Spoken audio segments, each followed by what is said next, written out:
And what up, y'all? It's the Flat Earth Asshole coming at you once again. And I just got done watching this amazing Flat Earth experiment. And I think that this Flat Earth experiment was done very well because it A, provides the observer height, and it B, uses a curvature calculator.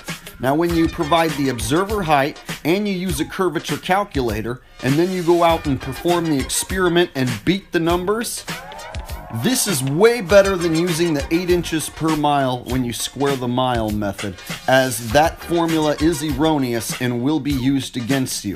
I think it is very important that flat earthers include their observer height and use curvature calculators when performing these experiments if you want to be taken seriously by globeheads. Enjoy.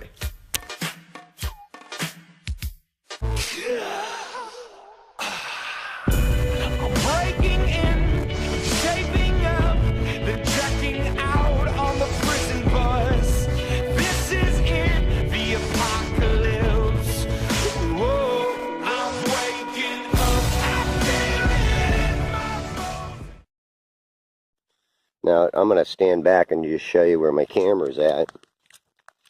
This is where I normally film from. There's this little path, and there's the boardwalk that they put out here.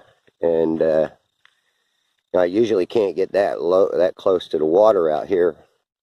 You know, sometimes I'm right in this general area.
And again, you know, I'm saying that the water's actually even up higher, you know, and you see the mirroring going on underneath that rack. Of course, it's distorted. It looks like a mirage, but there's no magical force pulling that up. You can see birds land on the damn thing, for crying out loud. As I zoom back,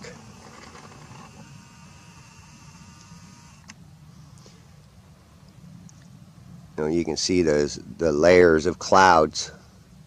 And there's always that little gray spot in there that I like to call the gray area, because that's where I think that convergence is at. And again, look at the mirroring that occurs on this. Okay, see the mirroring of those bird racks? And what's cool is seeing the birds. The birds give it away. It shows you that they can be in mid-flight and they'll disappear underneath that mirroring area. And that's why I say that's what cuts off buildings and objects, is that mirroring effect that occurs.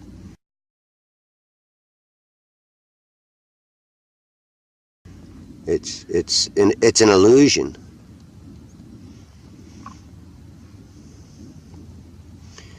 And there's that Bill Watts rack right there. Zoom in on it and see how it's being affected there.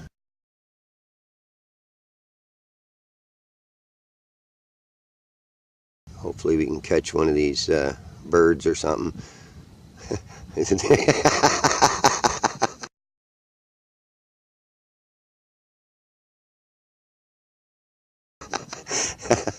Okay, here we go.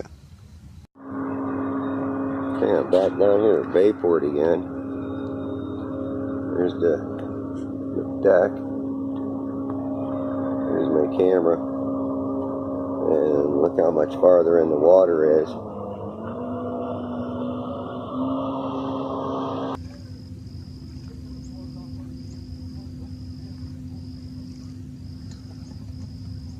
Okay, I'm just going to let it sit there. Show you.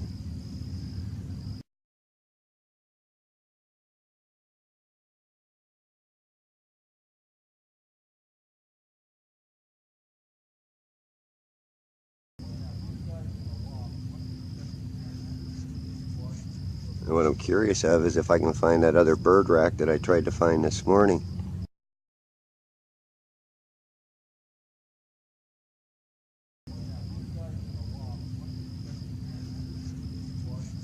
And what I'm curious of is if I can find that other bird rack that I tried to find this morning. That bird rack is 9 miles out, 8.5, something like that. There it is.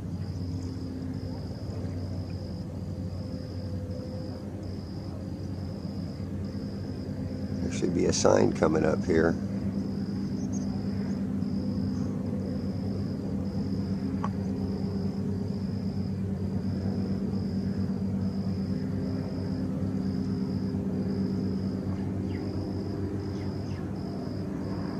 No, shit, there's the bird rack. That other rack must have been something else. Holy crap, look at that. And then there's one to the right of this one too.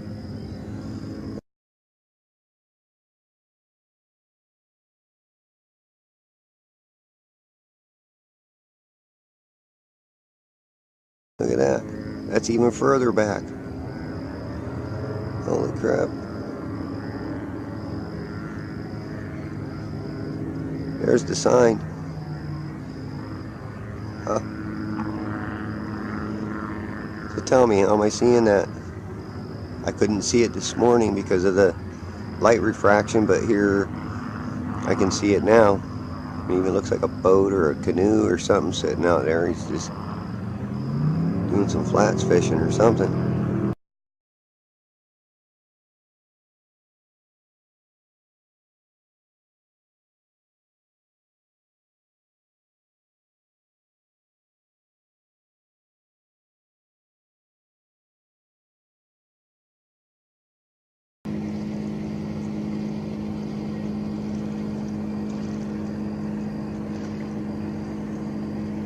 Look at the difference in the size of the boats.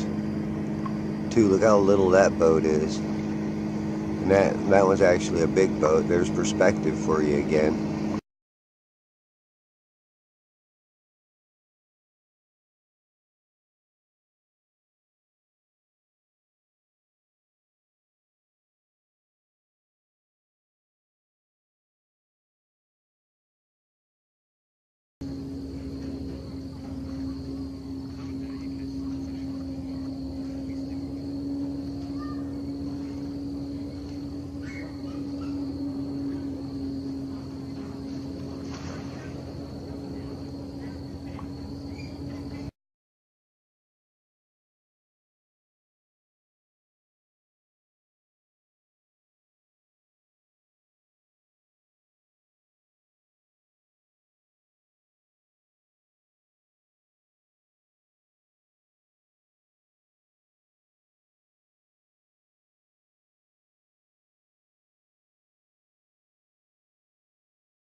There it is, sitting in the water. And all that reflection. See if I can find this other.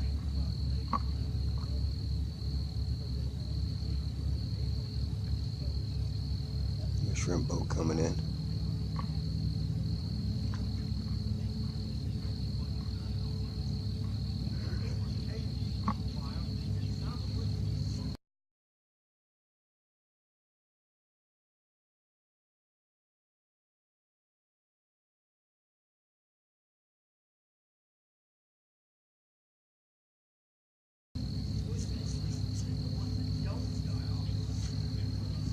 Billy Steel rack.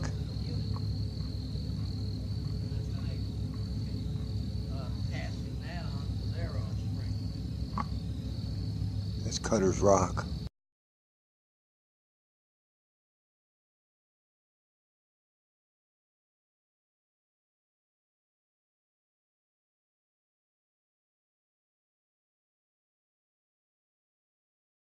We're going to get on the other side to see what the sign says. See which bird rack this is.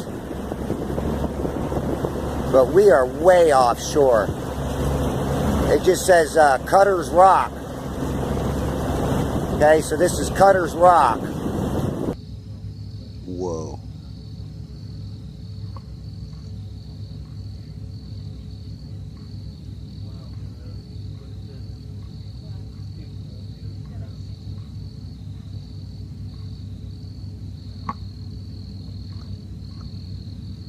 That boat.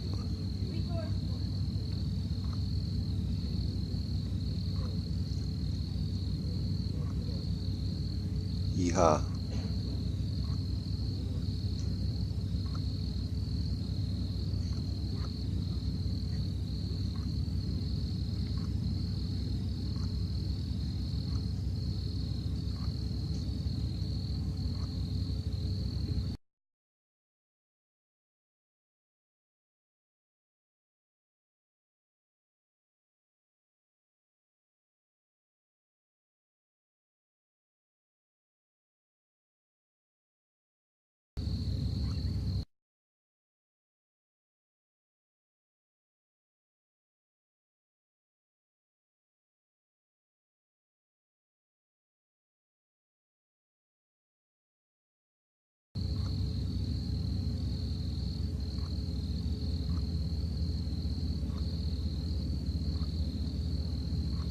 See if I can find it.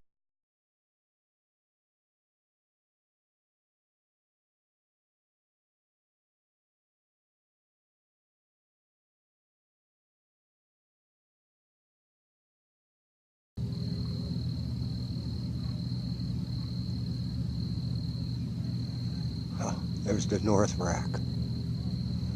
Look at that. Even got that little light flashing on it, on the North Rack. And look at the water well behind it. Oh, yeah, baby. Perfect day, perfect visibility.